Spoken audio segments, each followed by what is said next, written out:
मैं हूं नेहा आपके साथ। बुलेटिन की शुरुआत करेंगे। पौड़ी दौरे पर रहे मुख्यमंत्री पुष्कर सिंह धामी ने यूनिफॉर्म सिविल कोड को कैबिनेट में पास होने के बाद विधानसभा में रखने की बात कही है। सीएम धामी ने कहा कि जल्द ही उत्तराखंड देश का पहला राज्य बन जाएगा जहां समान नागरिक संहिता लागू होगी। दरअसल सीएम धामी आज पौड़ी दौरे पर थे, जहां उन्होंने 800 करोड़ धनराशि की योजनाओं का शिलान्यास और लोकार्पण किया। सीएम धामी ने शहीद राइफलमैन जसवंत सिंह की मूर्ति का भी अनावरण करते हुए रांसी स्टेडियम का नाम शहीद जसवंत सिंह रखा। सीएम ने पौड़ी की धरती वीरों की भूमि है, जिसने कई वीर सपूत को जन्म दिया।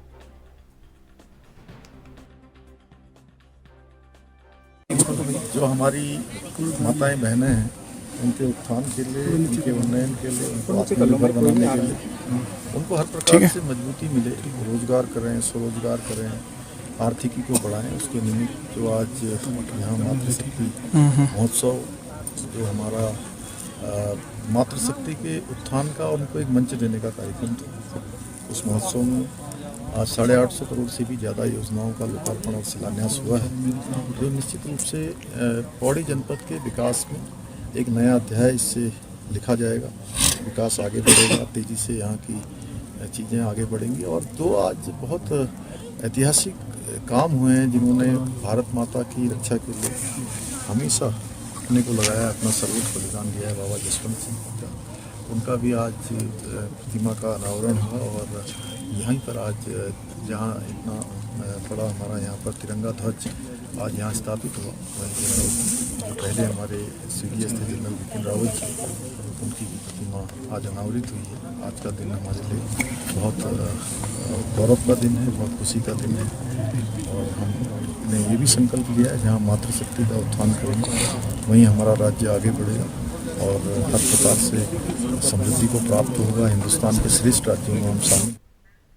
समान नागरिक संहिता को लेकर गठित समिति ने 2 फरवरी को सीएम धामी को ड्राफ्ट सौंप दिया है, जिसके बाद सियासत तेज हो गई है। एक ओर जहां कांग्रेस इसे सिर्फ चुनावी मुद्दा बता रही है, तो वहीं दूसरी ओर बीजेपी के प्रदेश अध्यक्ष महेंद्र भट्ट ने कहा कि कांग्रेस भी इसका लाभ उठाए और उसको सर्वसम्मति से विधानसभा सत्र में पास कराया जाए।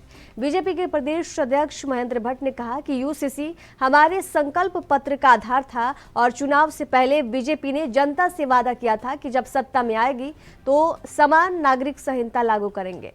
महेंद्र भट्ट ने कहा कि कैबिनेट के बाद विधानसभा के पटल पर रखा जाएगा।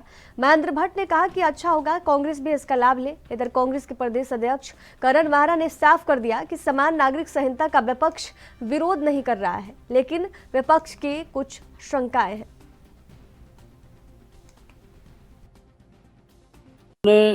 अपने संकल्प पत्र में इस बात की घोषणा की थी कि सत्ता में आने के बाद हम समान नागरिक संहिता को लागू करेंगे।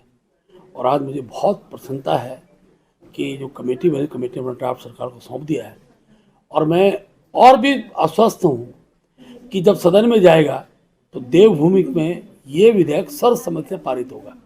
सर्वसम्मति से पारित होने के बाद जो आज कांग्रेस ये आरोप लगाती है कि चुनावी लाभ के लिए बीजेपी इसको लाती है, तो कांग्रेस को हम इसको लाभ लेने के लिए भी उनको स्वतंत्रता देते हैं।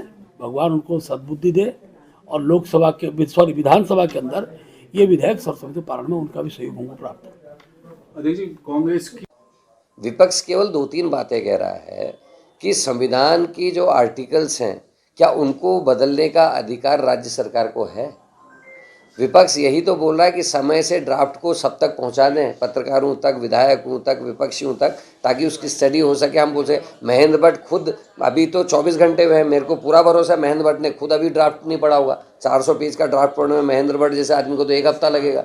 और तो बिना पढ़े हुए इस तरह की बातें करना महेंद्र भट्ट को या किसी को भी शोभा नहीं देता। और हमारी कांग्रेस की चिंता ये भी है कि जो SC, ST, OBC को जो अधिकार प्रदत्त है, उन अधिकारों का कितना अतिक्रमण इसमें हो रहा है। और जब राज्य सरकार को बिना लोकसभा और राज्यसभा में पारित किए हुए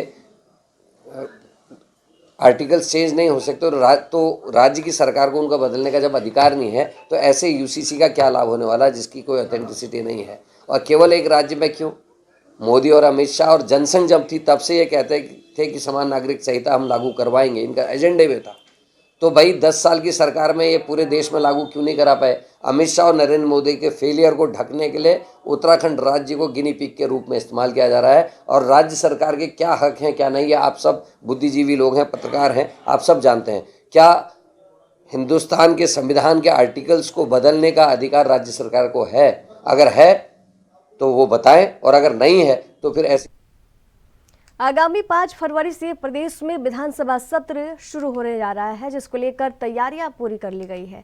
एक तरफ जहां सरकार इस सत्र में यूसीसी के ड्राफ्ट को विधेयक के रूप में पेश करने जा रही है, तो वहीं विपक्ष भी अपने मुद्दों के साथ तैयार है। कांग्रेस प्रदेश अध्यक्ष करण माहरा ने कहा कि इस बार विधानसभा सत्र में कांग्रेस उत्तराखंड से जुड़े तमाम मुद्दों के साथ उतरेगी।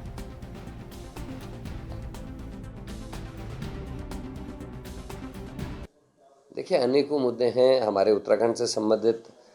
हाकम सिंह का बाहर आ जाना, SSC भर्ती घोटाला, पटवारी पेपर लीक में जो गोपन के अधिकारी पकड़े गए थे उनका स्टेटस, उसके अलावा केदारनाथ में जो सोने की चोरी हुई है 223 किलो की, उसकी जांच से नहीं बैठाया जाना। जोशीमठ को लेकर अनेकों मामले हैं। अंकिता भंडारी मर्डर केस में VIP का नाम नहीं आना। 9 हिमालय राज्यों में महिला अपराध में उत्तराखंड का पहले नंबर पर होना, और महंगाई, भ्रष्टाचार, बेरोजगारी, कानून व्यवस्था, किसानों की हालत, बाढ़ पीड़ितों को अभी तक राहत नहीं दिया जाना, और यूरिया में 10 किलो की चोरी, रेट वही हैं जो कांग्रेस की सरकार में थे यूपी के, है ना, और 50 किलो का कट्टा 40 किलो का कर दिया, रेट वही रखें। तो जो 10 किलो की चोरी हुई है यूरिया में, वो मुद्दा है। किसानों से जुड़े मुद्दे हैं। तो ये अनेकों मामले हैं जिस पाए गए। और जिला विकास प्राधिकरण के तुगलकी फरमान भी एक हमारा मुद्दा है, क्योंकि पर्वतीय क्षेत्रों में एक नया फरमान जारी हुआ है कि 3 मीटर का चौड़ा अगर रास्ता अगर गांव के बीच से बटिया जा रही है तो उसके बगल में 2 मंजिला मकान नहीं बना सकते। तो ये ऐसे फरमान हैं जिससे पर्वतीय क्षेत्रों को बहुत नुकसान हो रहा है। छोटी जोत के किसान जिनके पास ज़मीन ही बहुत कम है और 3 बेटे घर में हैं, तो वो 1 मंजिला मकान और 4 मुट्ठी अगर उसके पास ज़मीन है तो कैसे जीवन यापन करेंगे। तो ये अनेकों ऐसे विषय हैं जिस परिवहन विभाग देहरादून और ऋषिकेश में वाहनों की प्रदूषण जांच अब मौके पर ही किया जाएगा। जांच में प्रदूषण फैलाना पाए जाने पर वाहन स्वामियों को गाड़ी की फिटनेस कराने के लिए 1 सप्ताह का नोटिस दिया जाएगा। तय समय में फिटनेस नहीं कराने पर वाहन स्वामी का चालान किया जाएगा। देहरादून RTO एनफोर्समेंट शैलेश तिवारी ने बताया कि केंद्र सरकार ने देहरादून और ऋषिकेश को स्वच्छ वायु कार्यक्रम के तहत चयनित किया है। इस कार्यक्रम के तहत दोनों शहरों को प्रदूषण मुक्त बनाना चाहिए। इस क्रम में संभागीय परिवहन विभाग ने वाहनों की प्रदूषण जांच और जागरूकता कार्यक्रम के लिए प्रदूषण नियंत्रण बोर्ड को एक प्रस्ताव भेजा था। इस प्रस्ताव पर करीब 1 करोड़ 40 लाख रुपए की लागत आनी थी।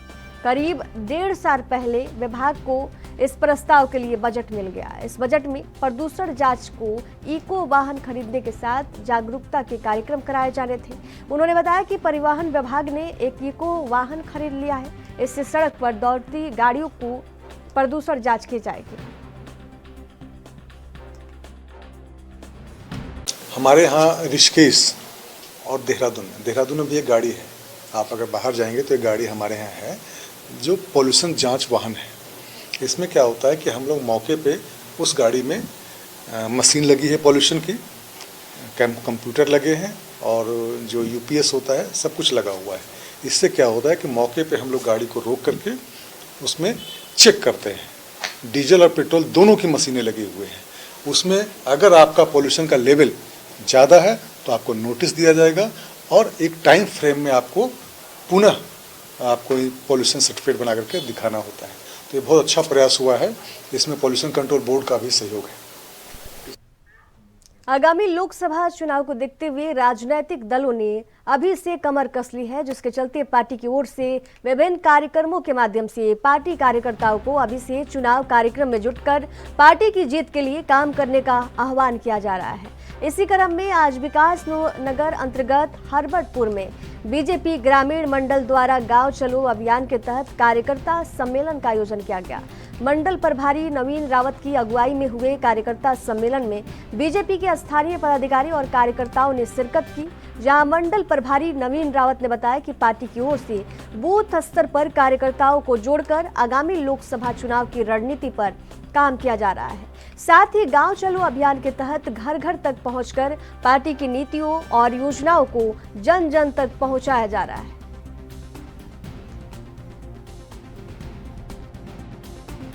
आगामी लोकसभा चुनाव को देखते हुए हमारे राष्ट्रीय नेतृत्व द्वारा जो है ये कार्यक्रम दिया गया है गांव चलो अभियान। इस गांव चलो अभियान के अंतर्गत हमारे प्रदेशी कार्यशाला भी हो चुकी है, जिले कार्यशाला हो चुकी है, अब ये मंडलों की कार्यशाला चल रही है। उसके निमित्त आज हरपरपुर मंडल में जो है आज हमें इस कार्यशाला कार्यकर्ताओं की करने का मौका मिला है। यहाँ जो बूथों पर करने कर रहे हैं, घर घर जाके जो लोगों को सरकार की योजनाओं के बारे में जानकारियाँ देनी है, राज्य सरकार और केंद्र सरकार की योजनाओं की जानकारी देनी है, वो घर घर तक पहुंचानी है हमें। ये इसमें मुख्य बिंदु ये रहेगा। और आज हमने टीमों का गठन किया है। ये टीमें आगामी 9 से लेकर 11 फरवरी तक जो है अपने अपने बूथों पर जाकर अपने अपने मोहल्लों में जाकर घर घर जाकर जो है घर घर जाकर ये समझाएंगी लोगों को कि ये हमारे मोदी जी द्वारा केंद्र सरकार द्वारा जो योजनाएं चल रही है उनका घर घर तक लाभ पहुँच रहा है, नहीं पहुँच रहा है।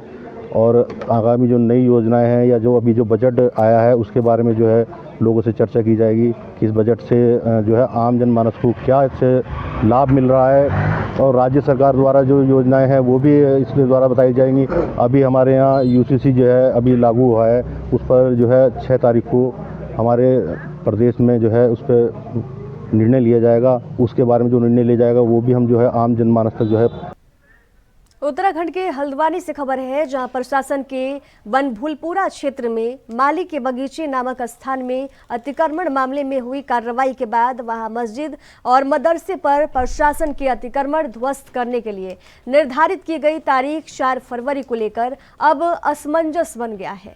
नगर निगम के सभागार में मस्जिद और मदरसे की नहीं तोड़ने को लेकर मुस्लिम वर्ग के मौलानाओं और सामाजिक मुस्लिम नेताओं ने नगर आयुक्त पंकज उपाध्याय और सिटी मजिस्ट्रेट रीचा सिंह के पास अपनी बात रखी।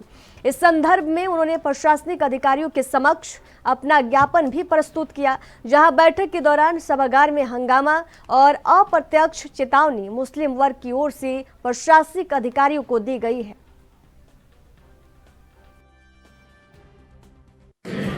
पुलिस और प्रशासन से संपर्क किया था कुछ लोगों ने कि अपनी बात कहना चाहते हैं। यदि मेरा पक्ष उसमें नहीं था, लेकिन मुझे बुलाया गया तो मैं भी उसमें आया, क्योंकि मुझे नोटिस का जवाब मिलता तो मैं उसको सुनवाई करता, आदेश करता। ऐसा नहीं हुआ। एकत्र होकर के लोगों ने इस बात पर दबाव देने का प्रयास किया कि धार्मिक दृष्टिकोण से संरक्षित किया जाए। मुख्य मसला यह है कि नजूल ज़मीन के बीचों बीच बिना किसी अनुमति के वहाँ पर एक व्यक्ति विशेष द्वारा मदरसा और नमाज स्थल के नाम से संरचनाएं बना दी जाती हैं।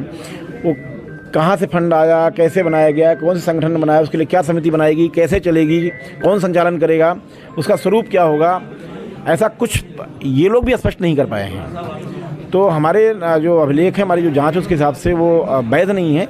और हमने जो नोटिस जारी किया था, मैंने स्पष्ट किया कि मेरे पास इसको नोटिस को वापस लेने कोई वैध आधार नहीं है, कोई तथ्यात्मक आधार नहीं है। तो ये मैंने अपनी बात को स्पष्ट कर दिया था। और फिर मेरी लोगों से अपील है कि सरकारी संपत्तियों को खुरद-बुद करने का प्रयास न करें।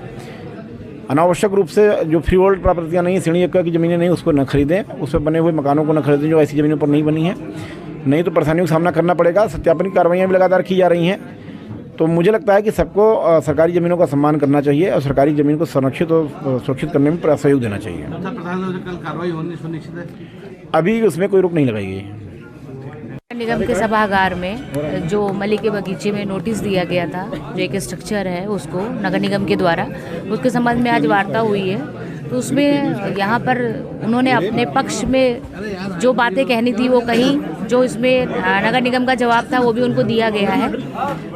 मुख्य रूप से सरकारी जो नजूल भूमि है उस पर किस प्रकार ये निर्माण किया गया है उसके संबंध में उनके पास कोई भी एथेंटिक जो पेपर थे वो यहाँ पर नहीं दिखा पाए हैं। और इसलिए जो नगर निगम का नोटिस है वो अपनी जगह यथावत है।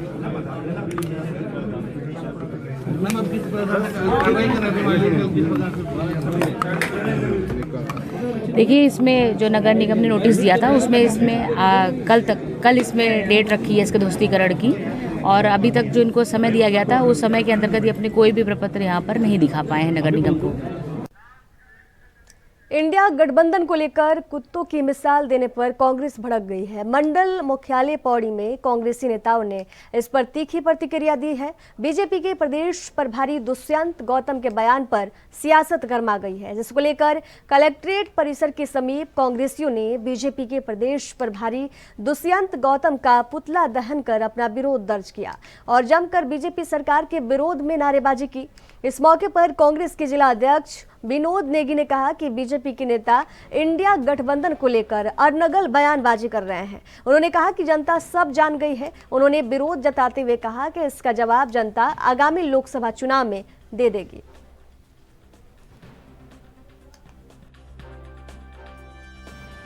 मैं चाहता हूं कि दुष्यंत गौतम जो यहाँ उत्तराखंड के प्रभारी हैं और राष्ट्रीय महामंत्री भी इनको कहा जाता है, तो मुझे समझ में ये नहीं आता कि भाजपा इस तरह के लोगों को इतने बड़े पदों पर कैसे बैठाती है।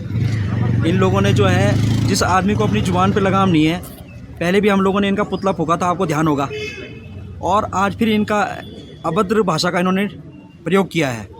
और वो भी हमारे आदर्श नेता राहुल गांधी जी की भारत न्याय यात्रा, जो कि आज देश में पूरा जन सैलाब आदरणीय राहुल गांधी जी के साथ है, वो उनके साथ युवा, नौजवान, बुजुर्ग को लोग और जितने भी लोग उनके साथ सड़कों पर हैं। मैं ये कहना चाहता हूँ कि जनता उनके साथ इसलिए थोड़ा है कि राहुल गांधी जी आ रहे हैं, तो जनता जानना चाहती है उनके साथ उन सवाल जवाबों को, जिनको हम लोग लगभग 10 सालों से खो गए हैं। 10 साल से विकास रुक गया है देश का, तो हर नौजवान जानना चाहता है कि रोज़गार कहाँ चला गया है इस देश का।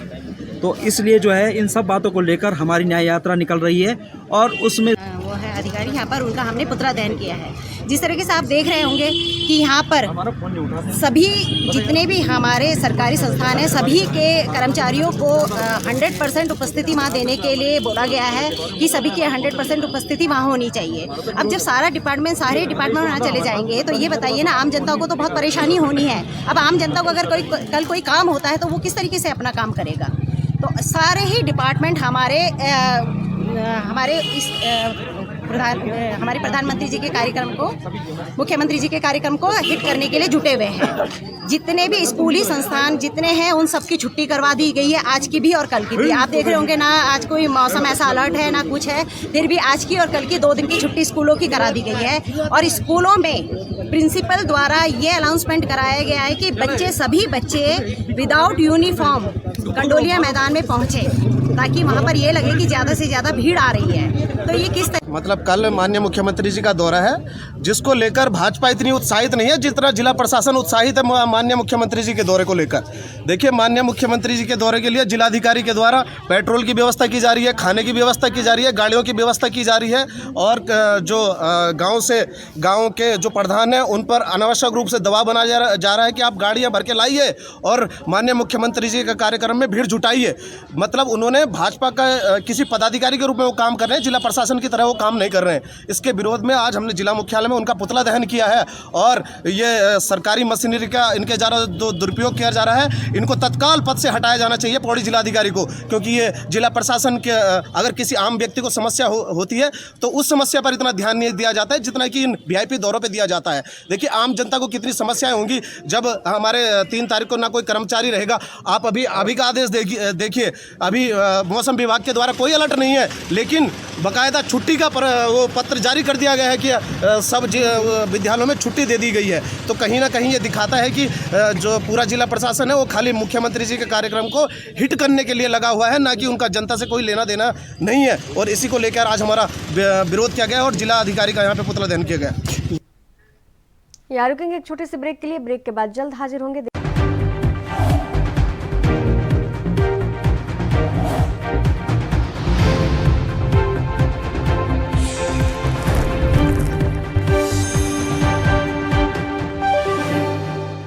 उत्तराखंड के रायवाला से खबर है, जहां रायवाला थाना क्षेत्र अंतर्गत चोरी हुई बाइक को पुलिस ने बरामद कर लिया है।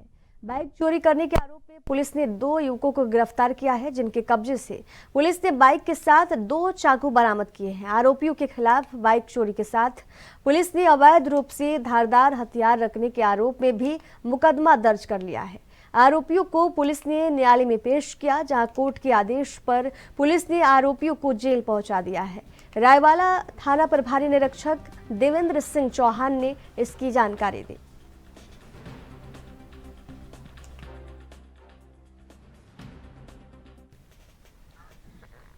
उत्तराखंड मौसम विज्ञान केंद्र ने उत्तराखंड में बारिश और बर्फबारी को लेकर पूर्वानुमान जारी किया है। उत्तराखंड मौसम विभाग निर्देशक विक्रम सिंह के मुताबिक 3 फरवरी को प्रदेश के ज्यादातर हिस्सों में बारिश की संभावना है। वहीं 2500 मीटर तक और उसे ऊपरी इलाकों में बर्फबारी होगी। विक्रम सिंह ने बताया कि 4 फरवरी से प्रदेश में ज्यादातर हिस्सों में मध्यम बारिश और बर्फबारी की संभावना ज्यादा है। उत्तरकाशी, रुद्रप्रयाग, बागेश्वर, चमोली, पिथौरागढ़ में भारी बर्फबारी होगी। मौसम विभाग के निदेशक ने बताया कि 6 तारीख के बाद मौसम साफ होगा।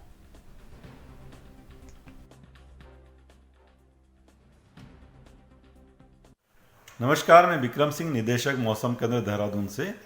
उत्तराखंड के लिए मौसम की बात करें, आज 3 तारीख फरवरी की है, तो देख ही रहे हैं कि जो बादल हैं जो गढ़वाल रीजन उसमें तो आ ही गए हैं, और बूंदाबांदी भी जो गढ़वाल रीजन में कहीं कहीं पर हो रही है। तो आज शाम रात से थोड़ा जो एक्टिविटी वो बढ़ेगी, और मैं कहूँगा कि कुछ जगहों में पूरे प्रदेश में जो है हल्की या बहुत हल्की जो बारिश है वो रहेगी। और जो हमारे हिल्स की अगर बात करें तो वहाँ 2500 मीटर या उसके आसपास तक या उससे अधिक ऊंचाई के भी जो क्षेत्र हैं तो उसमें हल्की बर्फबारी या मॉडरेट तक की बर्फबारी जो है वो देखने को मिलेगी। ज़्यादा संभावना आपकी कह सकते हैं कि जो अंदर के डिस्ट्रिक्ट है या गढ़वाल रीजन के जो अंदर के डिस्ट्रिक्ट है उनमें ज़्यादा संभावना है। कल जब आप जाएंगे तो कल थोड़ी जो एक्टिविटी है वो बढ़ेगी, तो हल्की से मध्यम तक आप देखेंगे जो बारिश है वो पूरे प्रदेश में ही मिलने वाली है। और जो मध्यम दर्जे तक की जो बर्फबारी है तो 3000 मीटर या उससे अधिक ऊंचाई के जो क्षेत्र हैं वहाँ तो मिलेगी ही, लेकिन हल्की से मध्यम के बीच में जो है तो वो 2200 से लेकर के अगर 3000 मीटर तक की बात करें तो उसमें जो है हल्की से मध्यम दर्जे तक की जो है जो बर्फबारी वो देखने को मिलेगी हिल्स में उत्तराखंड में 4 तारीख को। इसके साथ ही जो थंडरस्टॉर्म एक्टिविटी वो भी 4 तारीख को आपको जो हमारे प्लेन्स वाले डिस्ट्रिक्ट्स है या उनसे जो लगे हुए डिस्ट्रिक्ट्स हैं वो तो उसमें आप देख सकते हैं देहरादून या इसी तरह हरिद्वार, टेरी, पौड़ी, और कुमाऊं क्षेत्र में बात करेंगे तो नैनीताल है, अल्मोड़ा है या फिर जो है उधम सिंह नगर है, चंपावत है। तो इनमें रेन थंडरस्टॉर्म एक्टिविटी भी रहेगी जिसमें लाइटनिंग है या हेल है, तो वो भी कहीं कहीं पर इन डिस्ट्रिक्ट्स में दिखेगी।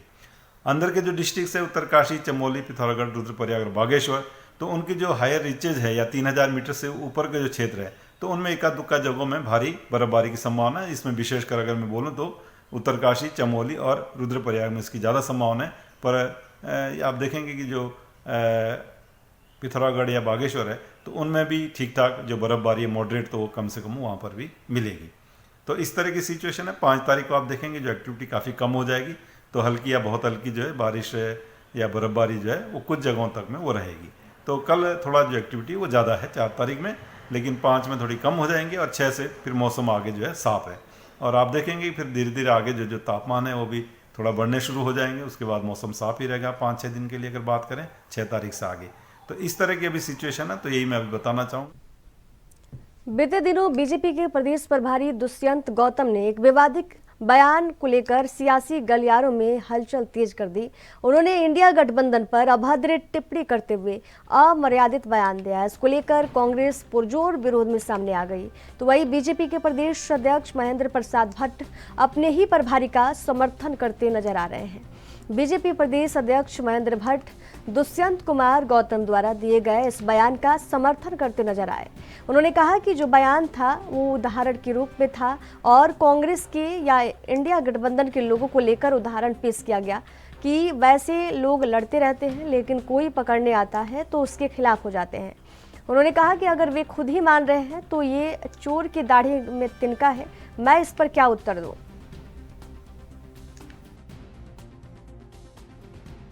कांग्रेस के लिए पहली बात तो भाई साहब का जो बयान था कल का वो एक उदाहरण के रूप में था, और कांग्रेस के या एनडीए के लोगों ने के लिए एक उदाहरण पेश उन्होंने किया था कि आपस में तो लड़ते रहते हैं और जब कोई इनको पकड़ने आता है तो फिर उसके खिलाफ हो जाते हैं।